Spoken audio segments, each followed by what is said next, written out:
Từng lúc con qua in dấu chân yêu thương tuyệt vời, ngài vác trên vai đường theo Chúa có đáng ngại chi. Xin hãy dẫn con đi qua muôn ngàn gian khó, hành trang trên vai con mang theo lời Chúa. Này cả đời con với xác hồn xin trao ngài mãi, dù mà cuộc sống trôi tháng ngày vất vả gian lao, con xin hiến dâng tuổi trẻ con với bao khát vọng. Xin hãy cho con lòng kiên vững giữa đời hôm nay.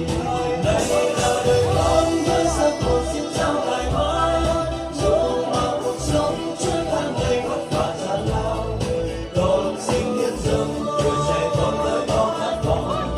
Xin hãy cho con lòng kiên đây là đời con với xác hồn xin trao ngài mãi, dù mà cuộc sống trôi tháng ngày vất vả gian lao, con xin hiến dâng tuổi trẻ con với bao khát vọng. Xin hãy cho con lòng kiên vững giữa đời